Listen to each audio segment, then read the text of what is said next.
you very much.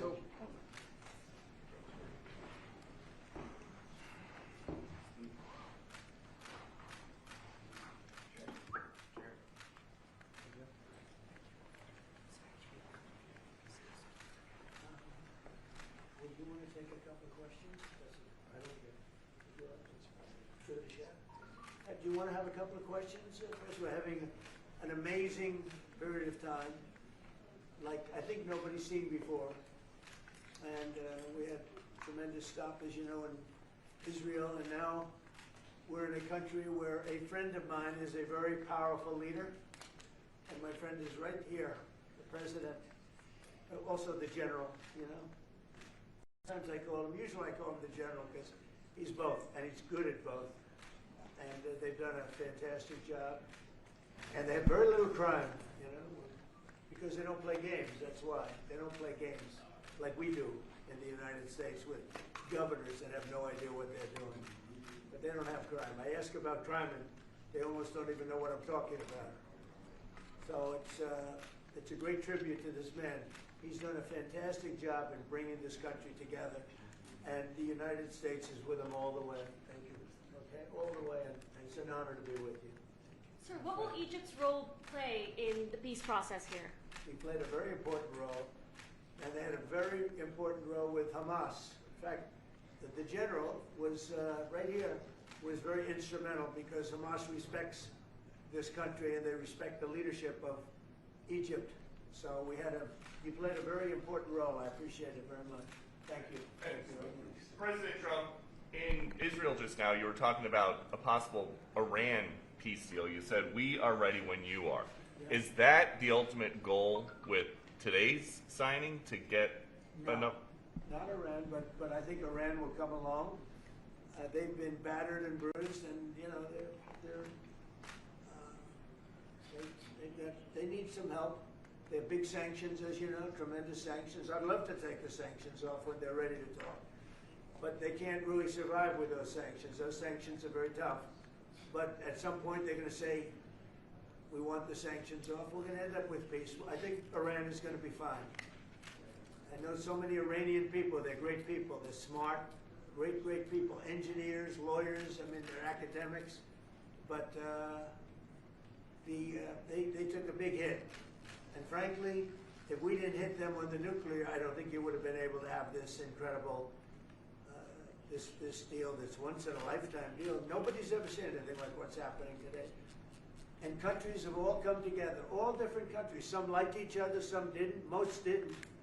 And they've all come together. Every country has come together. And by the way, Iran did put out a statement, you know, that they support this deal very wholeheartedly. So that was in itself something. But no, I think they want to, that's all I do in my life. I make deals. And they want to make a deal. Now that the living hostages have been returned, can you please tell us what the next steps are?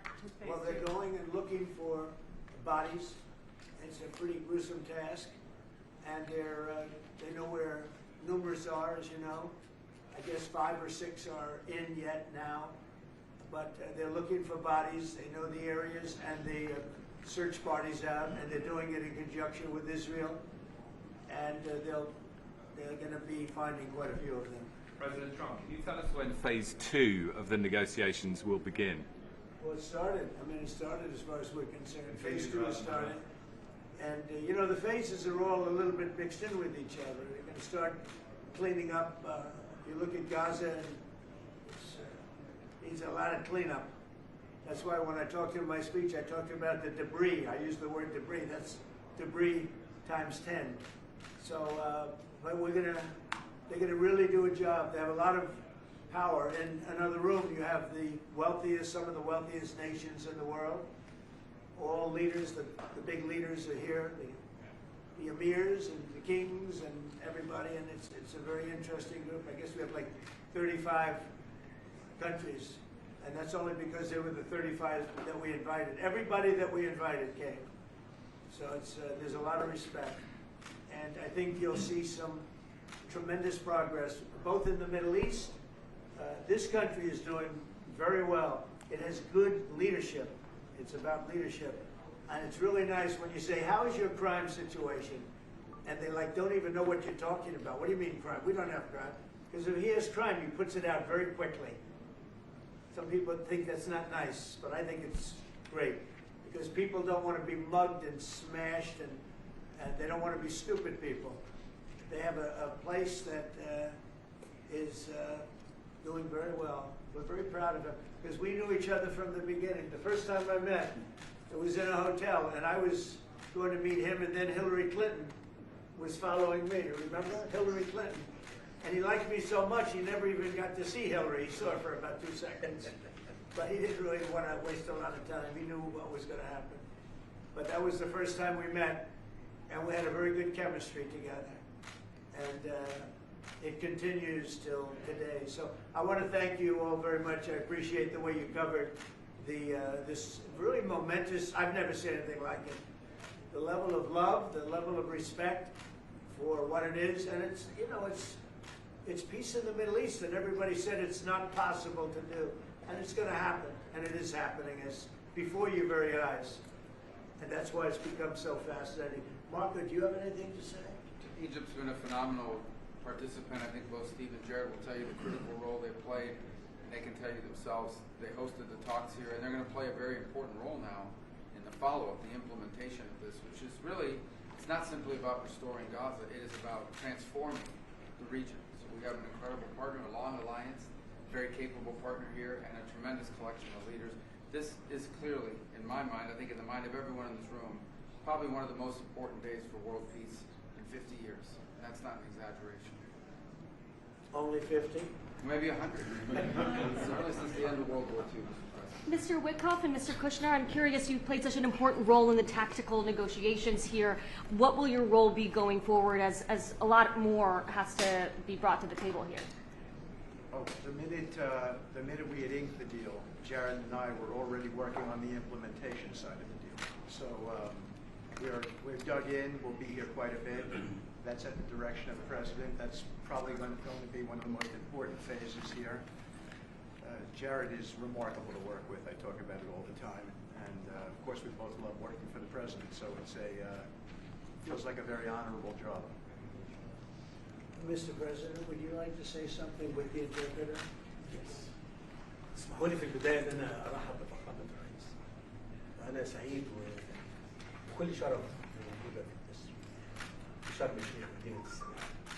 يسمح لي فخامة الرئيس أن أنا اسمي واسم كل المصريين ويمكن حتى وكل محب السلام نرجو لك التحية الأخيرة والاحترام على تحية هذا الإنجاز الرائع والعظيم.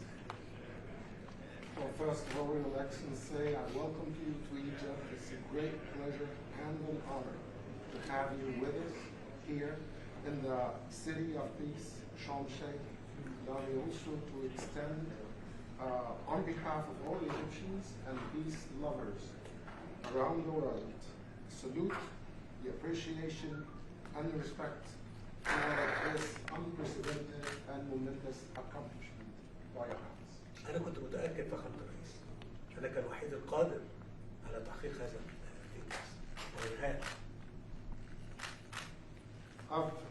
I've been very confident that Your Excellency is the only one who is capable of bringing this about and bringing an end to this war. وأنا في خلال اتصالي بفخامة الرئيس ذكرت له ذلك بدقة. قلت له فخامة الرئيس أنت وحدك القادر على تحقيق السلام في منطقتنا. I even said that very precisely during my communication with Your Excellency, that you are the only one who is able to bring about peace and to achieve peace in this part. بشكرك فخامة الرئيس.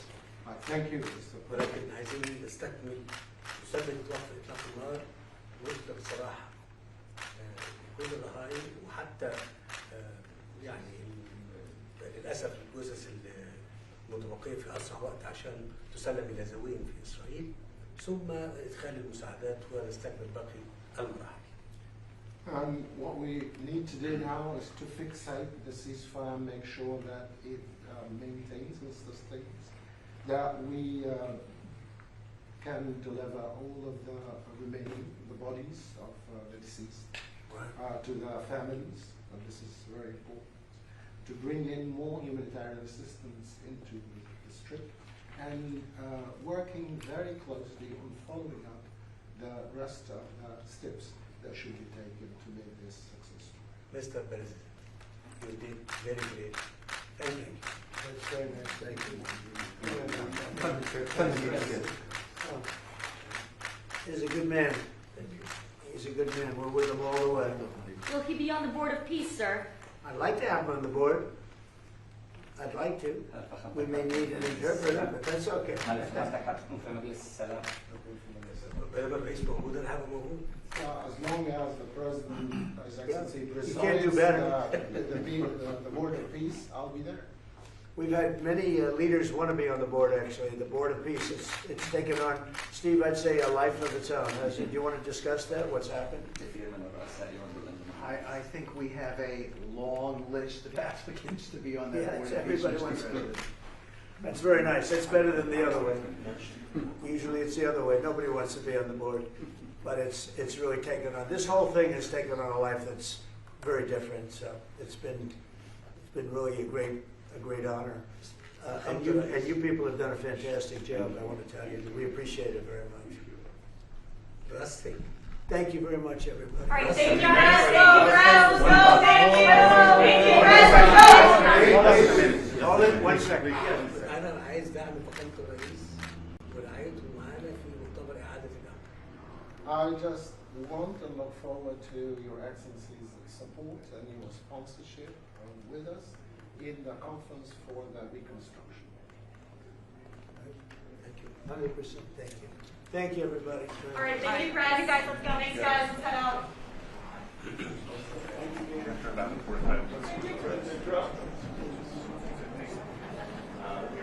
Violet one. Oh my God.